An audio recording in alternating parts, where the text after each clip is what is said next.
پێشتر کە ئەم جۆرە سیارەیەمان بەرهەمهێنا لە ڕووی پاراستنەوە لە ئاستێکی زۆر بەرزدا نەبوو. بەڵام ئێستا بە شێوازێک پەرەمان پێداوە کە ئاستی پاراستنی سەرنشینەکە لەو پەڕی دڵنیاییدایە.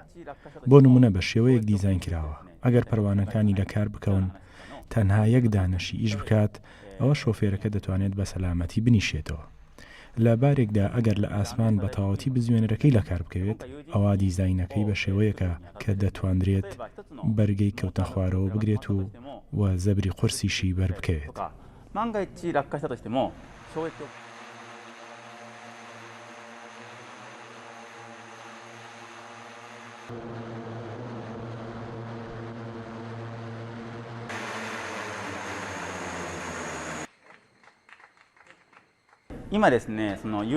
زیاتر لە 100 پرۆژەی دروستکردنی ئۆتۆمبیلی فڕی و هەیە لە جیهاندا، بەڵام تەنها 10 لەو پرۆژانە توانیویانە بە شێوەیەکی دیزاین بکرێت کە شۆفێر بتوانێت لە کاتی فڕیندا لە نێو ئۆتۆمبیلەکە بمێنێتەوە. ئێمەش یەکێک لەو کۆمپانیانین کە توانیومانە باشترین دیزاینمان هەبێت. دەتوانین بڵین باشترینین تاکو ئێستا.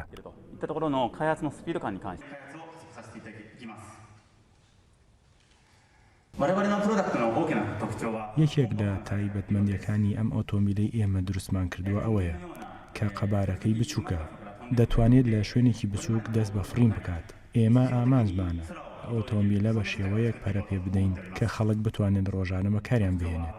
ئومێدیش دەکەین لە ساڵی 2023دا ببینە خاوەن یەکەم ئۆتۆمبیلی فڕی لە جیهاندا کە بتوانێت لە شەقامەکان بەکار بهێنرێت.